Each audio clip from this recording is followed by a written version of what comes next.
What they do want to be a part of. The perfect offseason. So we are 8 days now, 8 days away from the new league year. The Pittsburgh Steelers will head into free agency with like roughly $30 million with a boatload more money that they could possibly add on.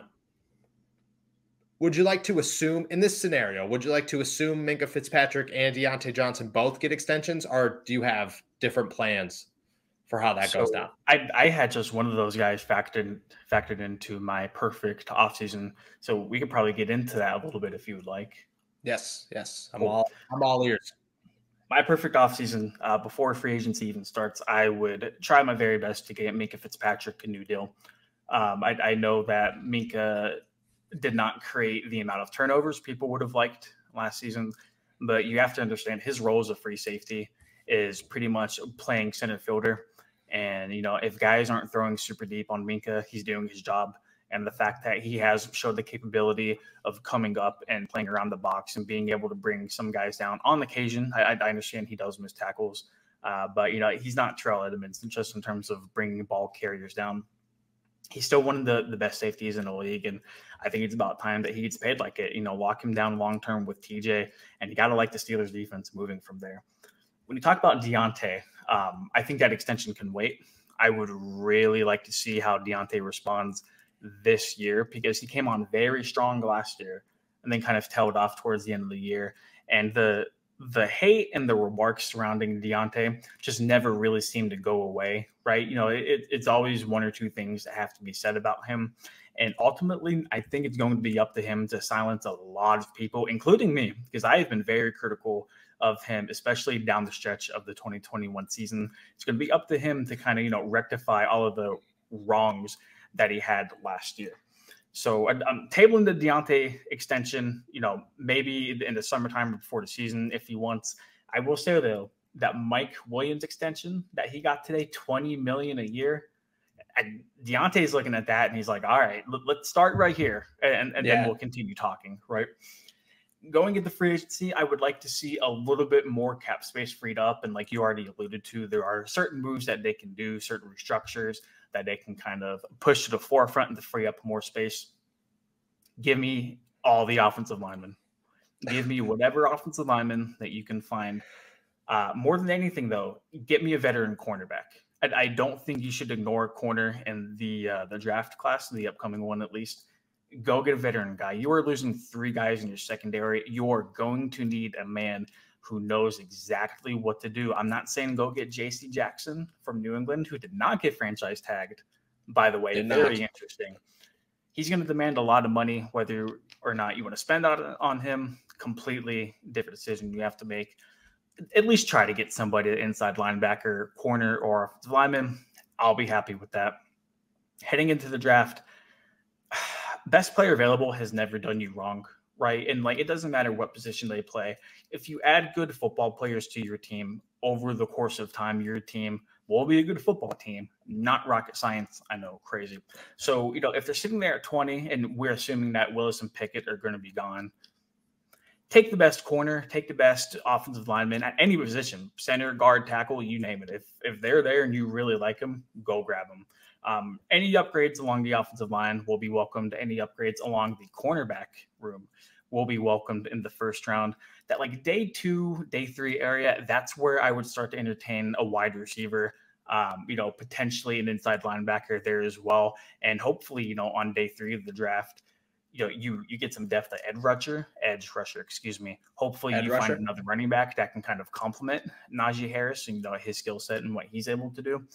And it's really easy for me to sit here with no ramifications for my opinion whatsoever. After we get done with this podcast, I'm going to go get some Chipotle. I don't have to worry about the moves I'm making in my head failing or succeeding.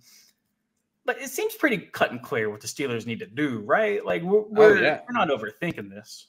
No. And that's the thing. The perfect offseason doesn't seem super difficult at this point. And honestly, it's more logical than it is unlogical. It's not like we're saying, the perfect offseason would be Tom Brady to unretire and come play for the Pittsburgh Steelers, because that is the perfect offseason if we're being 100% honest. All right. So my perfect offseason, I have it a little bit more detailed. So starts with Ryan Jensen.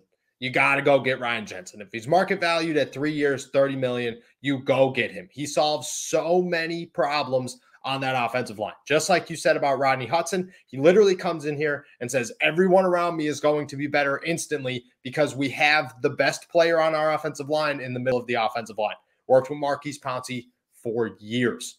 Second, you have to re-sign Minkah Fitzpatrick. You have to extend him.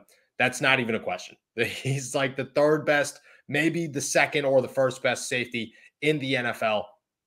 You do not give him up. You just don't. Now, you head into, I guess we'll stick in free agency because these guys aren't going to slide. One, you re-sign Ahkello Witherspoon. I think he has earned his place to compete for an outside job, and I think that if it's not here, he's going to be a starter somewhere else, so you might as well leave him here. It also allows you to just kind of relax on the cornerback position. Go maybe hope that Justin Lane and James Pierre turn into something, but have a backup plan. Not a big one, but you don't need, I mean, you could, people will hate on James Pierre and Justin Lane, and I get that. But if they're your backup options at cornerback, I'm not super upset about it. If they're your starters at cornerback, then I'm pretty upset about it. So Ahkello Witherspoon solves that one. Then you sign two veterans. One of them might be a little pricey, but I don't think he's going to be much more pricey than Terrell Edmunds, and he's an upgrade at safety, and that is Jordan Whitehead. I think the Pitt connection's obviously there. He's a Super Bowl champion. He's clearly an up-and-coming safety in this league. I think he's got a lot more potential than Terrell Edmunds does. Probably mix and match a little bit better than Minkah Fitzpatrick. So you go out, make a splash signing there. Then you get Kyle Van Noy, probably a cheap veteran option. He's been cut twice in 2 years. You say, okay, he's already played with Brian Flores in two different environments. That's a good connection to have there. He could play outside and inside, so he provides depth everywhere. And you don't need to cut a guy like Joe Schobert right now because you have the cap space to say go into the offseason and compete with these guys, and whoever comes out on top, that's going to be our starting inside linebacker, or if it's Kyle Van Noy, our guy that bounces around a little bit. Then you head into the NFL draft. It starts round one. I'm not going quarterback. In the perfect scenario here, this is the perfect scenario. Jordan Davis falls to the Pittsburgh Steelers at 20. I'm 100% sold on Jordan Davis. The dude is an absolute tank who moves at a 4.8 speed. If you run a 4.8 and you are sub 4.8 speed and you are almost 400 pounds, there's no stopping that. There's no stopping that. He's a guy that if Stephon Tuitt does not play football ever again, he could step in and be a defensive end immediately. If Tyson Alualu returns and Stephon Tuitt returns, he is that guy that works alongside both of them in both positions and is an absolute game wrecker. And then when Tyson retires, he's that guy. I'm just saying, short yardage defense becomes a lot more smoother with the addition of Jordan Davis, should Alualu and Stephon Tuitt come back. I mean, even looking into the future, I mean, wow. That's what I'm saying. So the Pittsburgh Steelers have struggled significantly to stop the run the last two seasons. Yep. Why? Because as soon as somebody goes down, there's no depth there. Jordan Davis plugs that middle to perfection. I think that's a clear choice in round one if he's available. Round two, you come back, you grab Tyler Smith. So now you have options at guard because John LeGlue and J.C. Hassenauer are still around, and I expect them to be around, and I think they're both quality backups. Kevin Dotson and Kendrick Green fighting to start at guards, I feel okay with that. You put Ryan Jensen at center, I feel really good about that, and then you go and draft Tyler Smith, and you let him and Dan Moore figure out which side is best for both of them, and I think that offensive line immediately takes a step up. That doesn't exclude, I mean, Zach Banner's still going to compete in the summer for whatever position he could possibly have, and there will be guys like that. So third round, this is where it gets to a little bit of a stretch. In a perfect scenario, I would hope that Desmond Ridder slid to the third round, even if the Pittsburgh Steelers have to move up a little bit to go get him. I think that he is a guy that carries a ton of potential. He doesn't push the line on anything. You bring in another quarterback, even if they're not ready, they're immediately the starter. Right now, if it's Desmond Ridder, Mason Rudolph could possibly start. Dwayne Haskins could possibly start. You bring in a veteran quarterback to compete with everybody. He could possibly start. Or Desmond Ridder could shock the world, be the next Jalen Hurts, Dak Prescott, who whatever middle tier line or quarterback you want to compare him to, and he turns out to be something huge. Bunch of upside there. And then to finish off the draft, you got to do a bunch of little things, like you said, add for Najee Harris, those types of things. But I think somewhere in that draft, you find a nickelback and one that you could feel real comfortable with. My choice personally, maybe the end of day 2, maybe the first round of day 3 if you have to move up. I know that the Steelers don't have a 4th round pick, or maybe they don't have a 5th round pick. Marcus Jones out of Houston. He's 5'8". He's a little dude. He reminds me a lot of Mike Hilton. He's an incredible blitzer. I think he's going to go middle of day 3, hopefully. Ran pretty good. He's 24 years old, so his upside is not as high as many of the other cornerbacks in this draft, but I think that his potential is definitely there, and I think that he's somebody that could round out this defense quite well. In a perfect situation, I think that the only issue is that Mason Rudolph walks into that season as the starting quarterback. But man, maybe if it's not 2022, 2023 could look really good for the Pittsburgh Steelers. 2 things. One, that was very well done. I would sign up for that offseason 10 times out of 10. Thank you. Second point I do want to bring up is you can't fix this team in one offseason. Like, no. You really, really can't. And that's why I was so upset last year whenever they pretty much failed and really didn't do anything to upgrade the team, at least in free agency, moving forward. I think you do as much as you can this year, knowing that you are not going to win a Super Bowl. You let whatever situation happens at quarterback pan out. And then 2023, that's when you really got to start narrowing the focus in on getting a guy that can at least provide you a Super Bowl window for the next 3 years, or land you the franchise guy moving forward. And obviously that's a lot easier said than done. But just given the state of this team right now, I mean, it is so hard to really turn this team into a Super Bowl contender, especially with the moves made today, especially with how tough the AFC was already.